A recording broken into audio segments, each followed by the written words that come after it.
Good morning, dear students. Yesterday, we studied about the principles of scientific management, and before that, we studied and we cleared the points related to modern management. Now, students, today we are going to deal with techniques of scientific management. So, first of all, let me make it clear that the words which are written here on the board are the headings. Okay, so first of all, I will read all these points.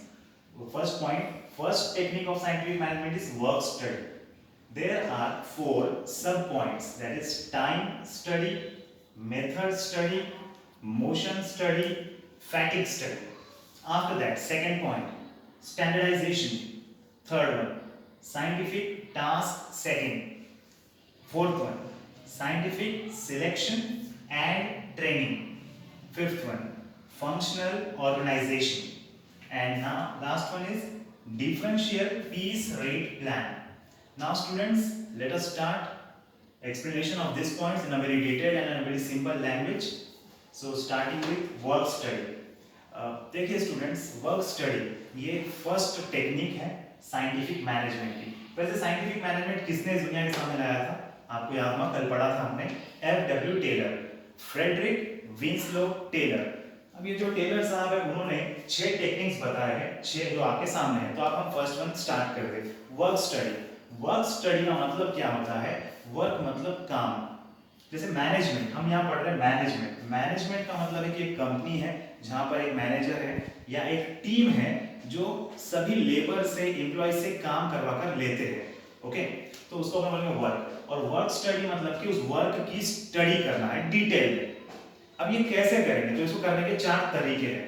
तो F.W. Taylor का क्या कहना था कि किसी से भी काम करवा कर लेना है तो ये टेक्निक्स फॉलो करने पड़ेंगे। अब इसमें से फर्स्ट टेक्निक के अंदर जो फर्स्ट पॉइंट है वो देखेंगे टाइम स्टडी। टाइम स्टडी मतलब कि F.W. टेलर ने क्या कहा कि जो मैनेजर है उसका ये काम है कि उसने किसी भी काम को करने के लिए जो टाइम लगता है उसकी पहले स्टडी करना है डिटेल में, और फिर अपने एम्प्लॉइज को सबको काम करने के लिए लगाना है, और फिर वो एम्प्लॉइज कितनी देर में कौन सा काम करता है ये देखना है। इसमें क्या होगा कि इफिशिएंट और इनएफिशिएंट लेबर्स की पहचान हो जाएगी।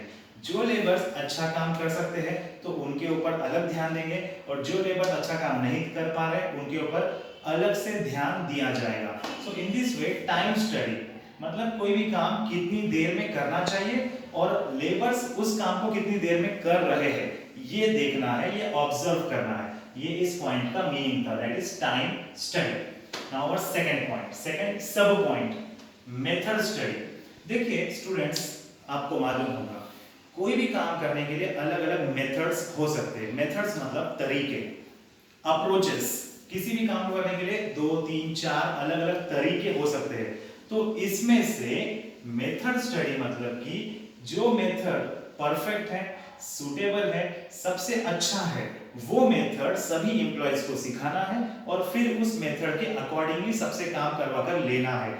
या फिर अगर कोई एम्प्लॉय के पास और अच्छा मेथड है तो उसकी भी स्टडी करना है और फिर वो सबको समझाना है कि देखिए भाई ये मेथड है, ये काम को करने का ये एक मेथड है और आप सभी लोगों को इस मेथड को फॉलो करके काम करना है, और फिर सबके ऊपर नजर रखना है कि वो लोग उस मेथड को फॉलो कर रहे हैं या नहीं। ओके, फर्स्ट वन क्या था? टाइम स्टडी, टाइम पर ध्यान रखना है काम करते वक्त टाइम पर। सेकंड वन है मेथड स्टडी, मतलब मेथड कौन सा यूज कर रहे हैं उस पर ध्यान देना है। Now third one, motion study. Motion का मतलब होता है मूवमेंट्स। तो देखिए स्टूडेंट्स, अगर एक इंसान है जो काम कर रहा है अपने ऑफिस में, समझो उसका ऑफिस है 8 आवर्स, तो क्या वो 8 घंटे कंटिन्यू काम करता रहेगा क्या? सोच के बोलिए।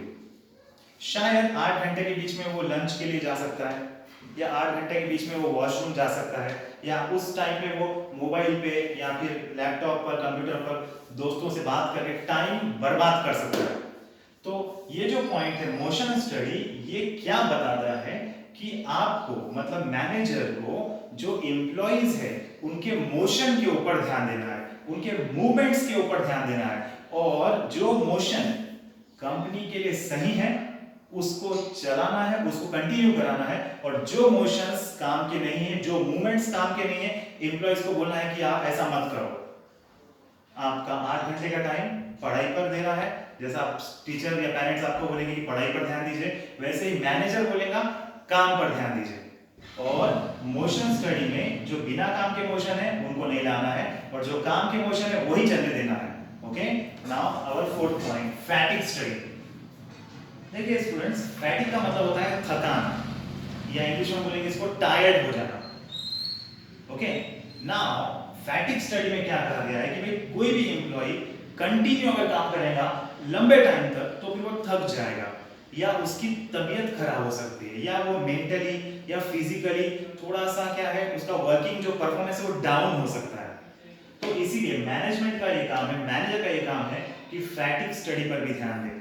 कोई भी वर्कर्स या एम्प्लॉइज जब काम करेंगे तो काम करते वक्त एक इंसान एक लिमिट तक काम कर सकता है, उसके बाद में वो थक जाएगा और फिर भी काम करता रहेगा तो उसकी तबीयत खराब हो जाएगी। तो कोई भी एम्प्लॉय को या किसी भी लेबर को, वर्कर को काम कितना देना है वो हिसाब से सोचना है, और फिर उसको थोड़ा सा सूटेबल रेस्ट भी देना चाहिए। रेस्ट मतलब लाइक खाना पीना, वो इंटरवल लंच वगैरह कर सकता है वो। ओके, तो फैटिग स्टडी, ये 4 अलग अलग स्टडीज थे जो टेक्निक ऑफ साइंटिफिक मैनेजमेंट के अंडर में है।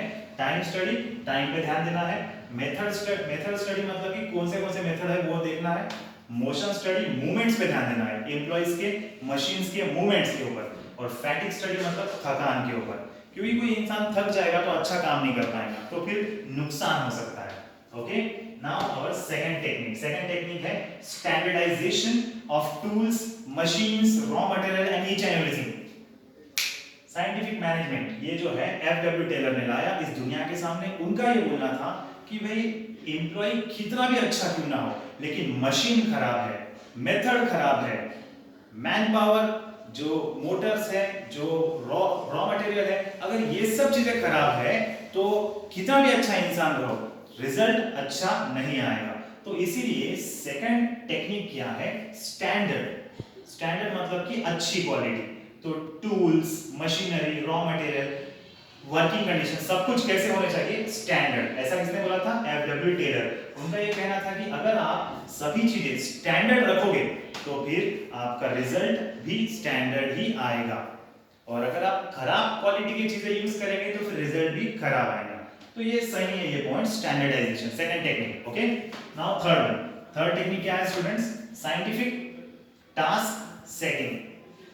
सेटिंग मतलब कि सेट करना। ओके, टास्क मतलब कि कोई भी काम, कोई भी ऑपरेशन, कोई भी वर्क, और साइंटिफिक मतलब कि थोड़ा साइंस यूज कर। तो इस पॉइंट में क्या बोला हुआ है कि आप एक दिन में एक अच्छे लेबर में कितना काम करना है और कौन सा काम करना है ये पहले से डिसाइड करो, ये पहले से सेट करो, और फिर आप एम्प्लॉइज को या लेबर्स को काम दो। अगर वो उतना काम कर पाते हैं तो फिर वो एफिशिएंट लेबर्स है, अगर काम नहीं कर पाते हैं तो फिर वो इनएफिशिएंट लेबर्स है। तो साइंटिफिक यानी कि सब कुछ सोचकर काम डिसाइड करो। अब आप किसी को बोलेंगे भाई बहुत बड़ा काम तू कर जा, तो एक इंसान इतना बड़ा काम नहीं कर पाएगा, और किसी को बोलेंगे बहुत छोटा काम कर, तो फिर सैलरी किस बात की दे रहे हैं आप। इसीलिए किसी भी एम्प्लॉय को काम कितना देना है ये सेट करते वक्त थोड़ा साइंटिफिकली सोचना जरूरी है, और इस पॉइंट को क्या बोलेंगे, scientific task setting. Okay, now next point, scientific selection and training. Scientific selection and training. अब देखिए स्टूडेंट्स, आप लोग अलग अलग स्कूल में पढ़े होंगे आज तक, अलग अलग कॉलेज में पढ़े होंगे, अलग अलग कोचिंग क्लासेस, अलग अलग टीचर्स को आपने देखा होगा। तो क्या सभी टीचर्स इक्वली पढ़ाते हैं क्या, आप बोलिए। ये जो है अपनी क्लास स्कॉलर कॉमर्स क्लासेस, आप समझो मैं यहाँ पर पढ़ा रहा हूँ, मेरा नाम है सौरभ अग्रवाल, अब अग्रवाल सर पढ़ा रहे हैं, और आपने आज तक जो सर के पास पढ़ा होगा, टीचर्स के पास पढ़े होंगे, तो आप देखिए कुछ ना कुछ तो फर्क होगा ना उसमें। सभी लोग एक लेवल के रहते हैं क्या, नहीं। तो यहाँ पर क्या बोला हुआ है कि आप अच्छा काम करवा कर लेना चाहते हो तो फिर सिलेक्शन अच्छे लोगों का करो।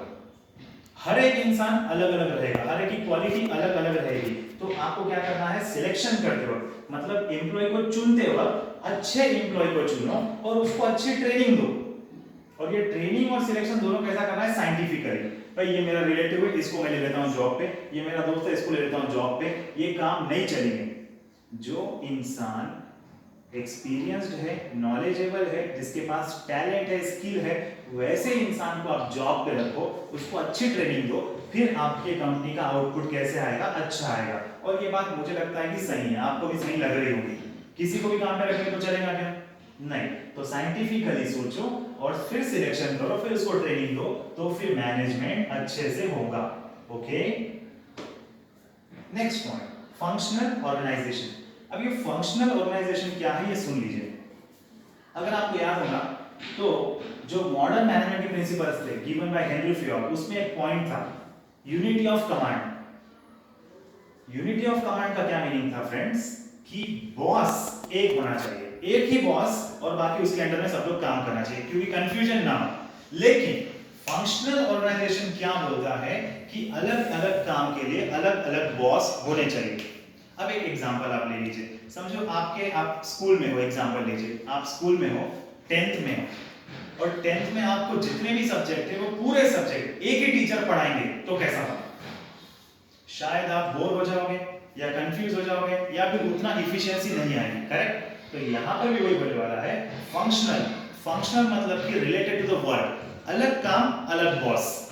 मार्केटिंग के लिए अलग मैनेजर, फाइनेंस के लिए अलग मैनेजर, एचआर के लिए अलग मैनेजर, आईटी के लिए अलग मैनेजर, सभी चीजों के लिए हर अलग अलग फंक्शन के लिए अलग अलग मैनेजर होने चाहिए।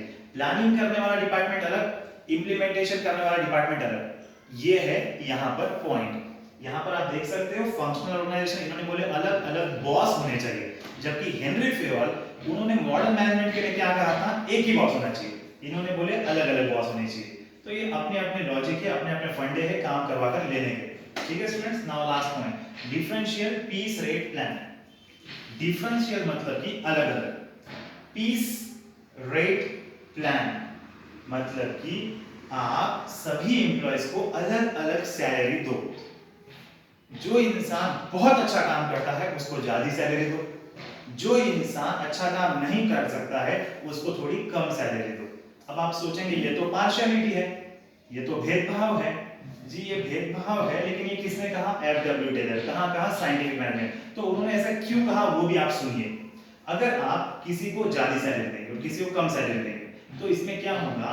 जिसको ज्यादा सैलरी मिली वो सोचेगा मैंने अच्छा काम किया इसलिए मुझे ज्यादा सैलरी मिली, तो वो अगले साल और अच्छा काम करेगा। जिसको कम सैलरी मिली वो भी सोचेगा मैंने काम नहीं किया इसलिए कम मिली, तो वो अगले साल और अच्छा काम करेगा ताकि उसको सैलरी ज्यादा मिले। इस तरीके से कंपनी का नुकसान नहीं होगा और कंपनी फायदे में जाएगी।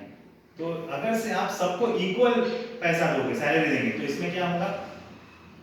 जो लोग अच्छा काम कर सकते हैं वो अच्छा काम नहीं करेंगे, और जिनका काम जो लोग करने ही नहीं आता वो तो वैसे भी नहीं करेंगे। वो क्या सोचेंगे हमको तो सैलरी मिल रही है तो काम क्यों करना? Got it? तो इसीलिए एफडब्ल्यू टेलर का क्या कहना था? Differential piece rate plan. Differential मतलब अलग अलग, पीस यानी काम, अलग अलग काम करने के लिए अलग अलग पैसे दीजिए आप, और पीस रेट प्लान। ठीक है, तो आज हम यहाँ पे रुक जाते हैं। Okay, thank you.